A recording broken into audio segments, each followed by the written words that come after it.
Of course, Nigeria's inflation maintained its upward trend for a second consecutive quarter. That's a big story on the markets today. A research analyst at the financial derivatives company, Distolas Sumonu, is joining us now from United Kingdom.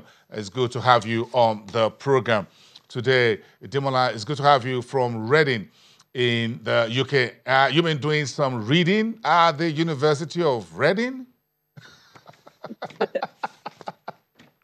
Yes. Interesting. A very nice, small, little town there in the UK outside London, isn't it?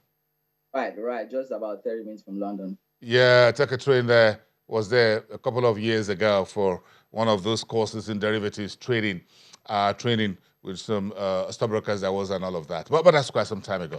Okay, let's get to talk about this today. The inflation, I'm sure you keep your eyes on home Nigerian economy at all time and the market. So the today's inflation for September reading is not any strange to you. Do you think this upward tick in the headline CPI will make anything different happen at the next MPC meeting?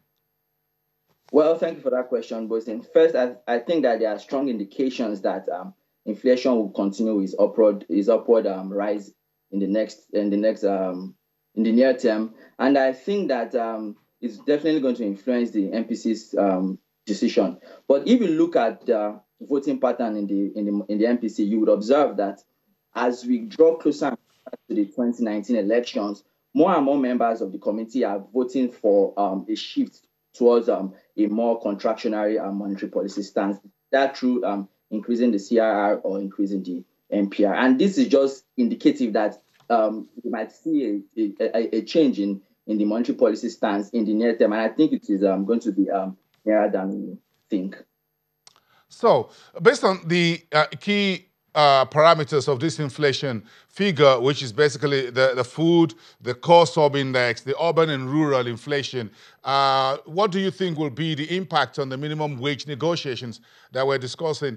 The government is talking about 24, some folks talk about 25,000 naira. The labor unions want something much higher than that. What's your estimated wage figure that you think? Don't try to put that in pound sterling. I know you are in the UK. So we're asking for 24,000 pounds minimum wage, monthly that is. Bring it home.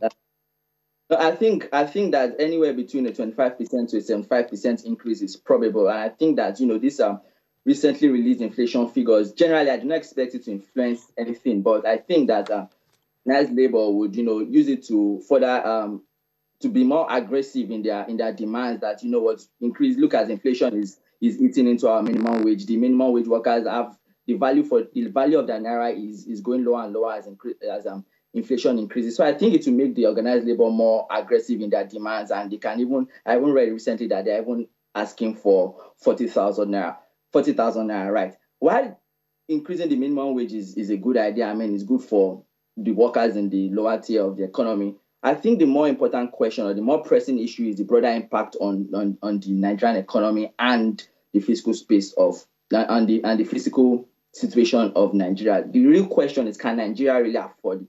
And that's a question for another day, but that's something to think about. That's a question for another day. In fact, that's a question for today because there's no money.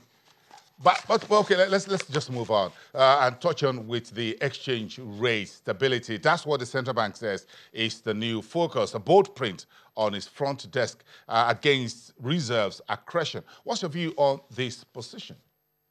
Well, I think that's a brilliant position that the central bank governor chose. Recently, I think late in Q2 or early Q3, Nigeria was faced with this trade-off to either buffer, to either allow reserves to increase or to maintain a stable exchange rate. And I think the decision by the central bank to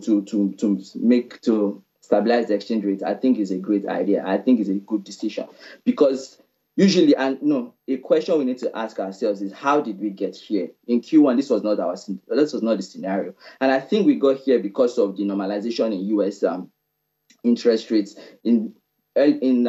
From beginning of the year to now, the U.S. has increased their Fed rate 3 times, and strong expectations for a fourth one in this 2018, and 3 more in 2019, and 1 in 2020. So what usually happens when the US increases their interest rates is that funds from this last one, thank you very much for coming through today via Skype from Reading in the United Kingdom.